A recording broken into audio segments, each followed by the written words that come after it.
what we hate in others, what really irritates us in somebody else, usually has a lot to say about us, about the people who are doing the angry part, and it's usually very revealing. So I'm really angry at Robert F. Kennedy Jr., who I knew tangentially.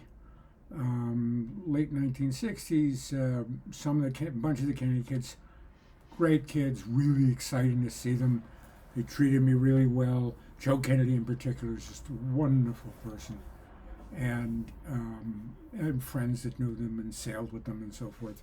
So, big deal, very positively inclined.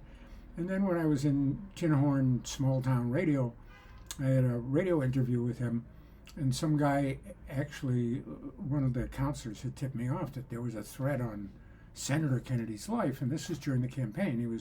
Robert F. Kennedy Jr. was campaign aide. And so it was all set up for this big, scoop.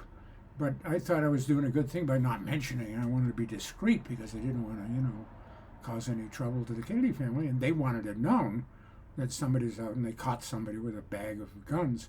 So I totally blew that off. We were talking, and when he realized that I was too dumb to pick up the hint, he walked off, and that was it. And I think that was the last time I spoke to him. Now, many years later, he is personifying this hostility to established medical care, the establishment of the medical care.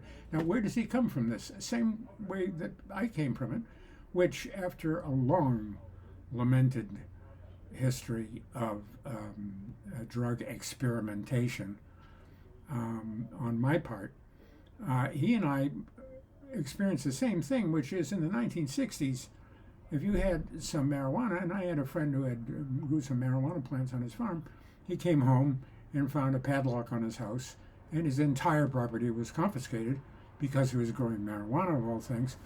Did time, had to build the church steeple as just recompense, and then the government allowed him to rent his old home from the state and the police department.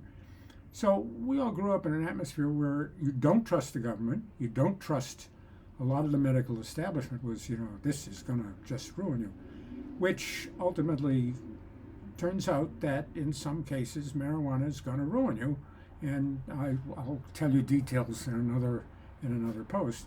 But you think it's, this is harmless and no reefer madness and so forth. So this is all foolishness, lying liars. But that was the establishment. Now, a little bit later, when I had suppurating, it means pus leaking ulcers on my legs due to diabetes, due to gross obesity, aggravated by marijuana use.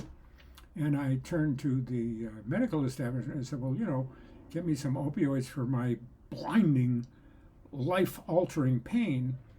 And that was during the opioid panic, in which case you couldn't do it. So people who were dependent for things like cancer were shooting themselves, literally killing themselves, because you couldn't get any pain relief, because prior to 15 years earlier, where there was a great study, and I had a friend who had cancer, she self-administered morphine, and the self-administration was determined to be far more effective than having a nurse give it to you, because a nurse can't sense when you need it as accurately as you in your own body can. So the approval went out that if someone's asking for pain medication, give it to them. Most of the time, they don't turn into junkies. That's a small percentage. And if you look at the science, you can go ahead and do it. Well, that got during the opioid crisis, because some guy in West Virginia gave these poor, misled people completely free rein. Then the entire country was to be denied opioid, and it still continues, and it's still a strong political one, because it gets a big reaction, lots of emotions and so forth, so people can't think clearly. So this is why he gets traction. Now, it doesn't justify, the other reason I was going to say is in our legal system.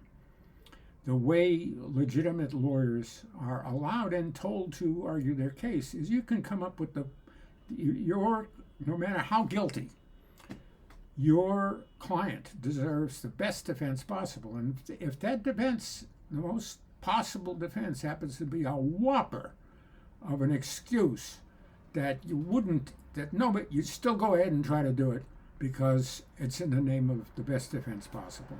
So he's a lawyer. He's doing the best defense possible, even though he knows he's full of baloney and he's a hypocrite himself. But this is the way the system is rewarding. There's a big incentive to be a lawyer who wins. So, morality, ethics, no, we're with the big winner.